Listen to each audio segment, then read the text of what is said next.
표창원의 뉴스 하이킥 3부, 경제를 속속들이 파헤치는 코너죠. 경제 프로파일링. 김윤경 기자, 김치형 기자, 김유리 리포터 세 분과 함께합니다. 어서 오세요. 안녕하세요. 네, 지금 경제 프로파일링 역시 유튜브로 생중계되고 있습니다. 여러분께서 남겨주시는 소중한 댓글 또 소중한 의견들 저희가 실시간으로 다 확인을 하고 있으니까요. 유튜브에서 표창원의 뉴스 하이킥을 검색해서 들어와 주시면 감사하겠습니다. 김유리 리포터 첫 번째 이슈부터 전해주시죠. 네. 금리가 가파르게 오르면서 전세 대출 금리가 급기야 6%를 넘어섰습니다. 12년 만에 최고 수준인데 이로 인해 전세를 월세로 바꾸는 소위 월세 난민이 더욱 급증할 거란 전망도 커지고 있습니다. 아니 금리 인상이야 미국에서 시작해서 전 세계가 다 오르고 있고요. 그런 상황인데 전세 대출 금리가 도대체 얼마나 그전보다 급등했길래 이런 우려가 커지는 겁니까? 지금 하여튼 뭐 서민 입장에서 가장 민감한 게 전세 자금 대출이니까 그렇죠. 이 금리가 올랐다는 것이 아무래도 좀 민감하게 받아들일 수밖에 없는데 예. 코픽스 금리가 오르고 있기 때문에 전세 자금 대출 금리도 올릴 수밖에 없습니다. 이제 코픽스라는 것은 은행들이 예금 적금을 통해서 받는 거라든지 또 뭐 은행채를 발행해서 자금을 조달하는 거라든지 네. 이렇게 들어오는 자금들의 금리를 다 평균해서 낸 거거든요. 예. 근데 이제 기준금리 오르고 예적금 금리 오르고 그러니까 당연히 코픽스도 지금 오를 수밖에 없고 네. 그래서 지금 5개 시중은행들의 전세자금 대출 금리를 봤더니 네. 지난 16일 현재 연 4%에서 6.208% 수준까지 올라갔어요. 예. 그러니까 이게 금리 하단은 4%지만은 상단이 6%를 넘어선 거죠. 네. 이게 12년 만에 이렇게 넘었다고 하는데 이게 신용대출 금리하고 거의 비슷할 정도까지 오르고 있으니까 예, 많이 올랐다고 할 수 있습니다. 네. 오죽하면 월세 난민이라는 말까지 생겨날 정도라고 하니까 그러니까 지금 현재 어쨌든 전세가 월세보다 싸다 이런 인식이 이제 점점 사라지고 있는 건지 예. 이게 이제 전세하고 월세를 비교할 때는 우리가 은행에서 대출해서 가져온 돈에 이자를 내는 한 달에 이자 내는 금액하고 월세로 전환하면 이제 월세로 내는 돈하고를 비교해서 그렇죠. 은행에서 대출 받는 게 훨씬 유리하네라는 판단 때문에 이제 전세 자금을 은행에서 빌려서 내고 있는 거잖아요. 네. 그래서 그냥 은행에 월세 낸다 이런 식으로 표현하기도 은행에 월세 하잖아요. 내는 그 말이 딱 맞습니다. 네. 근데 네. 이제 보통 5월 달에 서울의 그 전월세 전환 비율을 보면 이렇게 월세로 만약에 전세를 전환했을 때 얼마를 내느냐를 보면 평균 한 4.8% 정도로 나오거든요. 이게 한국부동산원의 통계인데요. 예. 4.8%면 5억 원짜리 전세를 제가 만약에 은행에서 빌렸다라고 하면 이거를 4.8% 이자를 낸다고 보면 1년에 한 2,400만 원을 이자로 내는 거예요. 네. 그러면 12개월로 나누면 200만 원의 이자를 내는 거거든요. 네. 근데 아까 전세의 연 이자가 최고가 연 6%를 6%. 넘었다고 예. 했으니까 예. 월세보다 은행에 내야 되는 돈이 더 커지는 거죠. 네. 그렇다면 만약에 돈을 필요로 한 사람이라면 이거 그럼 나는 월세를 내는 게 더 유리하네. 어차피 이거 이자로 내는 비용이 훨씬 더 많다. 은행에 내는 게 많다라고 하면 네. 그러면 이제 월세를 선택하는 사람이 늘어나고 어허. 월세로 전환되는 비율이 높아질 수밖에 없는 상황이 마련돼 버린 거죠. 네. 만약 그렇다면 지금 그 계산식대로 하면 네. 금리는 계속 올라갈 것이라는 전망이 나오고요. 네. 그러면 은행에 내는 월세인 금리가 집주인에게 내는 월세보다 훨씬 더 커지는 현상. 이건 계속해서 이어질 가능성이 크겠네요. 네, 그래서 전세 월세화 현상이 더 깊어질 것이다라고 이제 우려들을 하고 있는데 예. 네. 사실 월세라고 해서 월세가 다 부담스럽고 힘들고 뭐 이런 것은 아니지만 통상적으로 볼 때 네. 월세는 꼬박꼬박 고정적인 수입이 없는 한 네. 그걸 감당하기가 쉽지가 않기 때문에 그렇죠. 다달이 꼭꼭 예. 내야 되니까. 너무 부담스럽죠. 그런 것들이 네. 이제 상당한 부담으로 좀 다가오게 되는데 네. 지금 뭐 인플레를 막기 위해서 금리 인상은 뭐 어쩔 수 없는 부분이고요. 아하. 여기 이제 8월이면은 임대차 3법을 개정한 지 2년이 이제 되는 그렇죠. 그렇죠. 때예요. 예. 그렇게 되면은 이제 전세 보증금을 올리지 못했던 그 집주인들이 네. 이제 세입자들한테 올려서 받을 아하. 그러니까 상당히 그동안에 많이 시세가 올랐으니까 네. 그거 올려서 받을 그럴 가능성이 높아지고 있고 신규 계약, 재계약을 할 때가 보니까 예, 그거를 이제 부담하지 못하는 쪽에서는 월세 수요는 월세가 없는지 이렇게 찾아서 또 옮기게 될 것이고 네. 그래서 월세 난민이다 뭐 이렇게 표현을 좀 하고 있는 것 같아요. 그리고 월세가 대부분의 경우에 이제 전세는 대부분 아파트고 네. 월세는 이제 빌라라든지 개인주택인 경우가 많아서 네. 이제 주거 서비스 환경 뭐 이런 아. 것들도 조금 열악한 편이고 취약계층도 좀 몰려 있을 수가 있기 때문에 예. 월세로 가면 갈수록 이들의 좀 부담이 늘 수 있다고 보는 거죠. 네. 예. 근데 또 이게 점점 월세를 찾는 사람이 많아지면 또 수요 공급 법칙이 있잖아요. 이렇게 되면 월세가 더 오르는 거 아닌가도 그것도 걱정이 되네요. 그럴 가능성도 충분히 있죠. 아까 네. 전월세 그 전환 비율이 아까 비율로 치면 연 4.8% 정도라고 했는데 예. 지금 시중 이자보다 낮은 상태잖아요. 그렇죠. 근데 만약에 수요가 늘어서 월세를 선택하려는 사람들이 늘어난다라고 하면 네. 집주인들도 이 비율을 조금씩 높여가거든요. 그렇죠. 그렇다 보면 이제 월세가 좀 높아질 가능성은 있어 보이는데 다만 이제 부동산 시장 상황이 지금 약간 집값이 꺾이고 집값이 꺾이면 전세가도 좀 내려가는 상황이 벌어지거든요. 네. 예. 이 현상에서 집주인들이 무조건 전세가가 내려가는데 월세를 올릴 수 있느냐는 또 다른 문제인 것 같습니다. 그래서 아. 일단 수요가 몰리면 가격이 올라가는 건 맞기 때문에 네. 월세가 올라갈 가능성은 좀 있어 보인다. 네. 1월 달에 전체 임대차 거래에서 월세하고 그 반전세라고 부르는 일부 월세를 내는 비율이 한 전국 평균이 45% 정도였는데 5월 달에 보면 이게 59%로 크게 올랐거든요. 더 많아졌네요, 아, 전세보다. 네. 아마도 반전세 비율이 많이 늘어난 것 같아요. 그러니까 아. 일부 전세금이 오르는 비용을 은행에서 조달하기도 힘들고 네. 그걸 이제 월세로 일부 부담하는 가구들이 많아진 것으로 보이는데요. 이렇게 계속해서 늘어난다라고 하면 월세도 조금은 올라갈 가능성이 있어 보입니다. 네. 네. 그냥 이렇게 시장 원리에만 맡겨둘 수가 없는 것이 이게 주거라는 것은 일반 상품이 아니잖아요. 네. 필수적인 기본권의 대상이라서 정부가 가만히 있을 수만은 없는 거 아닙니까? 일단은 지금 전월세 시장 안정 대책이라는 것을 내놓기는 했어요. 네. 최근에 이제 그 상생 임대인 전세값을 한 5% 이내로만 올리는 보증금을 올리는 그 상생 임대인에 대한 혜택을 좀 늘리고 또 이제 계약갱신 청구권을 이미 쓴 임차인에 대해서는 이제 버팀목 대출 같은 것들을 좀 더 활성화해줘가지고 네. 자금을 좀 융통을 잘 해주는 그런 방안을 좀 내놓고는 있는데 예. 네. 뭐 충분하지는 않아 보인다는 게 지금 대세인 것 같아요. 네. 근데 사실 지금 뭐 네. 전월세 값도 문제지만 식탁 물가도 너무 올라서 그냥 사는데 너무나 많은 비용이 소요되고 있잖아요. 이게 계속 부담이 점점 커질까 봐 너무 걱정인데 어떻게 하면 좋을지 뭐 추가적인 대책 같은 것도 혹시 마련이 된 게 있을까요? 현재 월세와 관련돼서는 세액공제를 조금 더 해주는 방향으로 추진하겠다라는 얘기는 나온 게 있습니다. 그래서 월세 세액공제와 관련해서 조특법 개정안을 빠르면 이달 안에 발의할 계획이다. 뭐 이런 얘기들이 정치권에서 좀 나왔거든요. 네. 지금 현재 월세 세액공제는 총 급여액이 7천만 원 이하인 근로자가 을 기준으로 주는데 이걸 8천만 원까지 올려서 대상을 좀 확대하고요. 네. 한도 총액도 현행 750만 원에서 800만 원 이상으로 늘릴 방침이다 이런 얘기인데 이것만으로는 좀 부족하죠. 그래서 결국에는 전세 물건을 늘려주거나 아니면 월세와 관련된 그러니까 정부 주도의 임대 아파트라든지 이런 네. 것들이 늘어나야 시장이 안정되는 부분이어서 네. 근데 이건 굉장히 장기적인 계획이지 않습니까? 맞아요. 당장 시장에서 이거를 떨어뜨릴 만한 묘책은 사실상 없는 상황인 거죠. 네. 묘책은 없는데 정부에서 이제 내놓은 것 중에 하나로는 이제 아무래도 다주택자들의 양도세를 한시적으로 면제를 해주면은 네. 공급 물량이 늘어날 것이다라고 그런 논리에서 면제를 해줬잖아요. 근데 네, 이게 그랬죠. 공급을 늘리기 위한 방책이라고 했는데 어쨌든 부자 감세만 더 누리게 되는 거 아니냐라는 그런 좀 의심 어린 시선도 있고 네. 말씀하신 대로 장기 공급이라는 것은 상당히 장기적인 대책으로 가야지 되는데 그게 꾸준히 좀 이어지고 있는지에 대한 의문이 제기가 되고 있죠. 네. 주거 안정 무엇보다 중요한 생활의 문제이니까요. 꼭 해결됐으면 좋겠습니다. 다음 이슈로 넘어가 볼까요? 김유리 리포터. 네.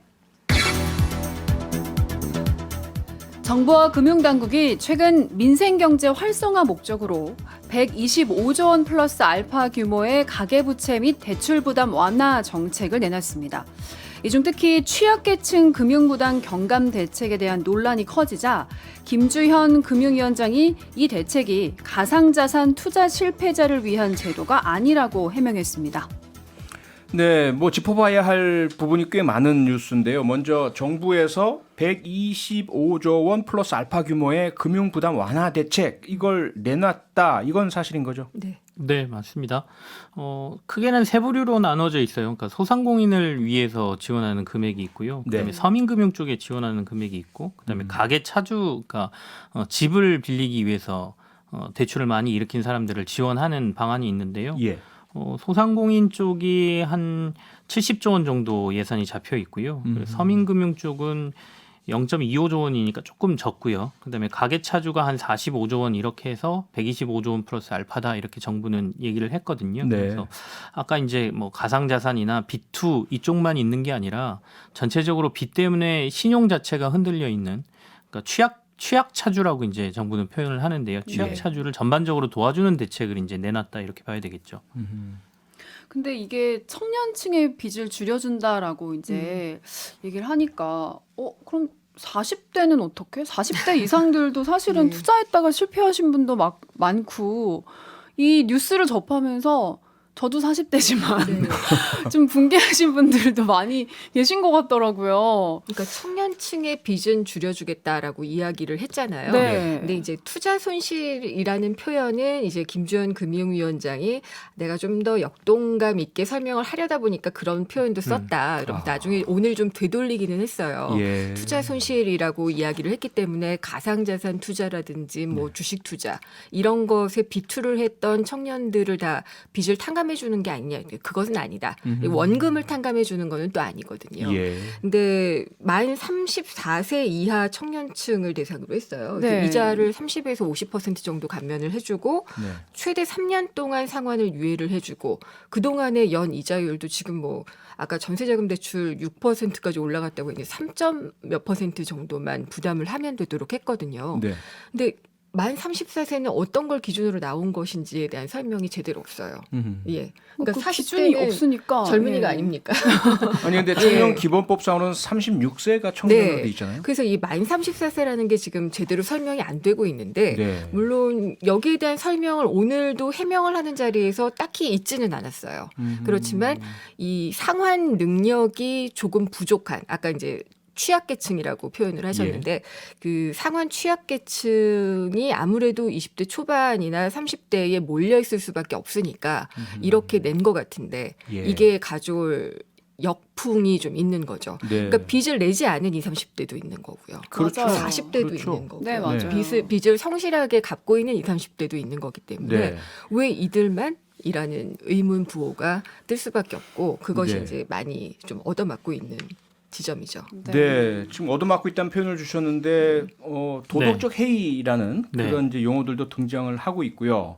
우선 연령대도 34세로 자른 것 이 부분도 사실 뭐 명확한 논리적 근거도 없고 사실상의 근거, 과학적 근거도 없을 뿐더러 앞서 이제 금융위원장이 말을 바꿨다. 그래서 자기가 잘못 설명했다라고 네. 말을 바로잡긴 했지만 여전히 투자 실패에 대한 부분을 정부가 뭐 보완 보증을 해준다. 이게 과연 해야 될 일이냐? 그러면 투자 안 하고 네네. 성실하게 저축한 사람들은 반대로 손해를 보는 거 아니냐? 이런 네. 비난과 비판 볼멘 소리가 많잖아요. 또 지금 유튜브로도 곤즈님이 투기에 대한 실패 리스크를 정부에서 받아준 거 아닌가요? 그러니까요. 라는 질문도 주셨거든요. 그러니까 그렇죠. 거기에 대한 설명을 명확하게 하지 못하고 있는 게 사실인 것 같아요. 물론 이제 투자 실패가 사회적인 낙인이 돼서 청년들이 제기하지 못하는 걸 도와주겠다라고 했지만 예. 이 청년층 어쩐지 왠지 그 뭔가 표와 관련됐었거나 아니면 예. 앞으로의 표와 관련됐을 그런 사람들을 겨냥한 게 아닌가 싶은데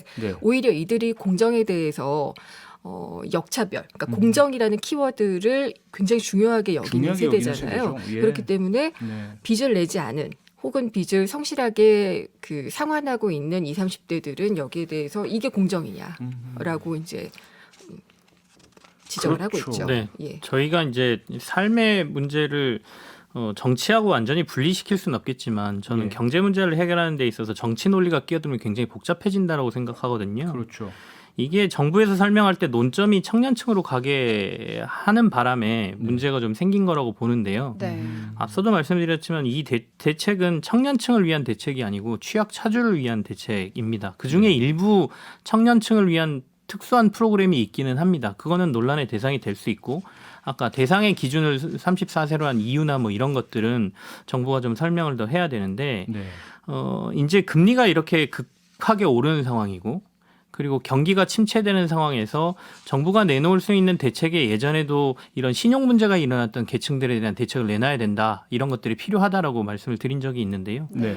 2008년 금융위기 때도 그랬고 IMF 때도 그랬고 다들 이 취약차들을 위한 프로그램들을 시행할 수밖에 없었던 시기가 있었고 네. 그렇지 않으면 신용도가 무너지는 사람들이 다시 회복하는 데 드는 사회적인 비용이 굉장히 많이 늘게 된단 말이죠.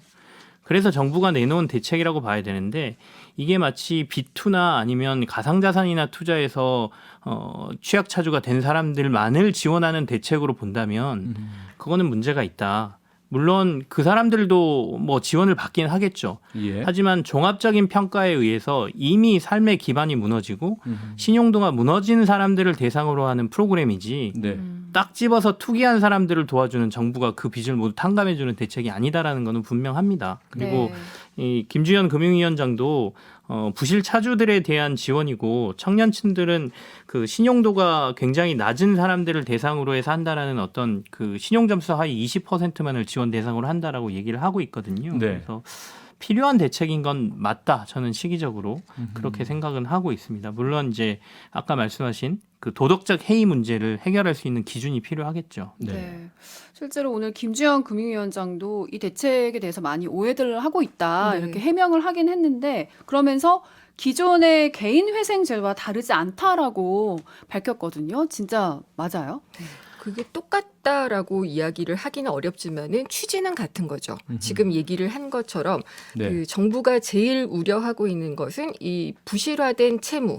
이것이 금융 시스템에 미칠 영향을 걱정을 하는 거거든요. 네. 그러니까 갚지 못할 금액에 대해서는 어떻게든지 선제적으로 막아야지 국가 자산을 조금 더 보호할 수 있다라고 윤석열 대통령도 이야기를 했거든요. 예. 그렇기 때문에 이제 자영업자에 대한 대출에 대해서는 좀 얘기를 해보자면 사실은 근데 이거는 대출로 지원을 해줬기 때문에 생기는 문제였다는 생각은 좀 들어요. 네. 그러니까 기존에 그냥 현금으로 지원을 해도 될 것을 정치권에서 공방을 벌이다가 결국 대출로 지원을 해줬고 경기가 나아지지 않으면서 그 부실화된 대출들이 이제 문제가 된 거니까 이 네. 자영업자 대출 같은 경우에는 사전에 좀 그런 것들을 생각하고 지원을 했으면 어떤가 이런 생각도 좀 들고요. 네. 근데 뭐 청년층에 대해서는 일단 뭐 형평성 문제는 저는 분명히 좀 있는 부분이 있다라고 생각을 하고요. 네. 그럼에도 불구하고 우리 금융 시스템이 더 부실화되기 전에 그러니까 선제적으로 해야지 되는 궁여지책으로서 이번에 그 대책은 그러니까 취약 차주에 대한 이런 대책은 뭐 적절했는지는 모르겠지만은 필요한 것이기는 했다. 궁여지책이었다라는 그런 평가는 할 수 있을 것 같아요. 꼭 네. 필요하다, 궁여지책이다. 그리고 개인회생제도와 취지가 같다, 유사하다. 그렇다면 왜 굳이 네. 나이에 제한을 둬야만 했을까요? 오히려 그런 취약성을 중심으로 하는 게 더 낫지 않았을까요? 특별한 지원이 있는 청년 특례 채무 조정에는 나이 제한이 있지만 네. 다른 취약 차주와 관련된 부분에는 나이 제한이 없습니다. 그래서 물론 아까 말씀하신 신용회복위원회 채무조정 제도하고 이 청년 특례 채무조정이 약간 다른 건 있어요. 네. 통상적으로 연체 발생 시에 이용할 수 있는 게 신용회복위원회 채무조정 제도인데 네. 이 청년 특례 채무조정은 내용을 보면 9월 하순부터 1년간 한시적으로 시행할 예정인데 연체 발생 전에도 이용이 가능하다 이렇게 돼 있거든요. 그러니까 이거는 조금 뭐 약간의 논란이 대상이 될 수 있는 부분이고 하지만 예. 아까도 말씀드렸지만 이 부분만 보지 말고 전체 취약 차주를 위한 대책임을 본다라고 하면 네. 나이 제한이 있는 거는 이 청년 특례 채무 조정만 있는 거니까 그것만 있는 여기에 거니까. 들어가는 예산은 전체 예산에서 그렇게 크지는 않습니다. 그래서 네. 전체적인 취약 차주를 돕는 프로그램이라고 저희가 이해를 하는 게 맞고요. 은행권에서 이런 부실 채권이 발생하니까 신용 문제가 발생하는 이 이른바 부실 채권이라고 얘기하는데 이걸 처리하는 방식을 보시면 네. 보통 이제 회수의 가능성을 가지고 회수가 거의 안 될 채권들은 원래 빌린 돈의 10%나 5%만 받고 이른바 채권 추심 회사들에 대해 팔아 넘기거든요. 그렇죠. 네. 그거는 결국에는 그렇게 이루어질 일인데 예. 이걸 조금 더 빨리 당겨서 정부가 예산을 써서 그걸 10%나 20%에 사오고 이걸 가지고 당장 채권出심을 안 하고 네. 장기간 동안 하겠다는 의미거든요. 네. 그러니까 결국에는 은행들이 해야 될 일을 정부가 좀 빨리 나서서 해준다라는 차원으로 이해하는 게 저는 맞다라고 보여집니다. 네. 네. 근데 뭐 김치영 기자님 설명을 들으면 애초에 금융감독위원장이나 정부가 이렇게 설명했다면 큰 문제가 아니었을 것 같은데 네. 괜히 뭔가 청년층을 위해서 정책적인 배려를 해주는 것인 것처럼 그러다 보니까 김인경 기자님 말씀처럼 이게 무슨 뭐 청년층의 표를 네. 얻으려고 하는 건 아니냐. 이게 오히려 역풍을 불러일으키고 아니, 공정과 오늘, 상식에 예. 대한 논란을 일으키고 이렇게 된 것 같네요. 오늘 해명하면서도 예. 청년도 우리 미래의 주역이라 정책 마련을 더한 거라고 이해해달라라고 또 덧붙이기도 했어요. 네. 그러니까 이런 말들이 충분한 설명 혹은 적절한 설명을 피해가는 말들인 것 같다는 좀 생각이 듭니다. 그러게요. 네. 참 그러다 보니까 오히려 같은 뭐랄까 지지 세력이라고 할 수 있는 보수층마저 이게 뭔가 왜 불공정하게 도덕적 해이를 일으키냐 이런 어떤 반감 일으키고 등 돌린다는 보도도 나오고 있는데 앞으로 좀 잘 솔직하게 설명해 줬으면 좋겠습니다. 일단 저희들 잠시 광고 듣고 돌아오겠습니다. 네, 경제 프로파일링 김윤경 기자, 김치형 기자, 김유리 리포터, 삼김과 함께 하고 있습니다. 네. 김유리 리포터, 다음 이슈는 무슨 내용입니까? 네, 전해드릴게요. 대우조선해양 하청 노동자 파업이 47일째를 맞았지만 사태 해결의 실마리가 보이지 않고 있습니다. 피해가 눈덩이처럼 불어나고 있는 가운데 정부가 한덕수 총리 주재로 오늘 긴급 관계장관 회의를 열고 담화문을 발표했습니다. 네, 대우조선 파업 지금까지 거의 50일 가까이나 이어지고 있는 상태라고요. 네, 47일째인데 예. 이유가 뭐냐라고 하면은 표현에 조금 어감이 좀 다른 표현들은 있을 수가 있는데 네. 하청업체 노동자들이 임금을 예전 수준으로 복원해달라라고 이야기를 하고 있는데 예. 그걸 이제 임금 인상을 요구하고 있다라고만 이야기를 하면은 무리하게 요구하고 있다는 약간 좀 뉘앙스가 있는데 네. 사실 그동안에 좀 조선업 불황이 좀 있었잖아요. 그렇죠. 그때 맞아요. 많이들 이쪽 바닥을 떠나고 예. 임금도 많이 삭감이 됐었는데 그 수준을 조금 올려달라. 그게 한 30% 정도를 올려달라라고 지금 요구를 하고 있거든요. 네. 근데 그게 이제 그냥 요구만 하고 협상이 이루어지면 좋은데 지금 배를 건조하는 도크에 점거를 하고 있어요. 그리고 한 분은 거기다가 이렇게 옥새처럼 감옥처럼 만들어가지고 이렇게 들어가 있고 뭐 이렇게 돼서 예. 협상을 할 수가 없다라고 이제 사측에서는 이야기를 하고 있는 거죠. 네. 이 불법 점거에 대해서는 공권력을 써야지 되느냐 뭐 이런 얘기까지도 나오고 있는 것이고 일단 하청업체 측에서는 하청업체 노동자들 쪽에서는 이 굉장히 어려운 업무들을 계속 하고 있는데 지금 또 수주가 많아가지고 되게 인력이 많이 필요한 상황이거든요. 그렇다면서요? 그렇기 때문에 이 임금을 제 수준으로 복원해달라, 인상해달라라는 요구를 또 관철시킬 수밖에 없는 그런 또 상황인 거죠. 예. 네. 근데 이게 47일째, 네. 50일 가까이 파업이 이어지고 있는데 이게 기간이 길어도 너무 긴 거 아닌지 좀 걱정이에요. 협상을 방금 전에도 못 하고 있다라고 네네. 하셨는데 앞으로도 이게 협상 진전될 가능성은 없는 건가요? 이게 그 택배 파업 기억하시겠지만 네. 비슷한 구조입니다. 그러니까 원청과 하청의 문제. 그러니까 네. 대우조선 해양에서는 하청업체는 원청하고 대화를 해야지 우리가 그 하청업체들하고 같이 대화할 법적인 권한이 없다라고 얘기를 하면서 회피하고 있는 상황이다 보니까 예. 이게 계속해서 이제 길어지는 문제가 생기는 거죠. 네. 근데 이제 파업이라는 게 그리고 노동자들의 이런 시위라는 게 80년대에 떠올리시면 굉장히 많았었잖아요. 그거 네. 경험하고 기억하시는 분들 뭐 높은 철탑에 올라가거나 뭐 굉장히 위험한 곳에 올라가서 하는 이유는 본인들이 그만큼 굉장히 다급한 상황에 있고 알릴 수 있는 방법이 그것밖에 없기 때문에 하는 거거든요. 그렇죠. 점거도 하는 거고. 절박하니까. 네, 그만큼 그러니까 조선업이 불황일 당시에 원청업체들의 임금이 3% 깎일 때 하청업체들은 30% 삭감을 당했다라고 주장하고 계세요. 예. 그래서 원래대로 30%로 다시 돌려달라. 지금 이제 호황 시기가 왔으니까. 네. 라는 주장인데 아까 말한 그 협상의 대상으로서 인정이 안 되고 있기 때문에 이 네. 문제를 해결해 달라라고 이제 강력하게 지금 요구를 요구를 하고 있는 상황인데 네. 지금으로 봐서는 굉장히 좀 어려운 상황이 될 것 같다. 정부 입장에서도 이 불법이나 그다음에 법원 쪽에서도 이 불법 파업에 대해서 불법성을 더 강조하고 있기 때문에 네. 자칫 뭐 지금으로 치면 이 파업에 대한 부분이 불법으로 규정되면서 여러 가지 강경 대책이 나올 가능성도 있어 보인다 이렇게 보입니다.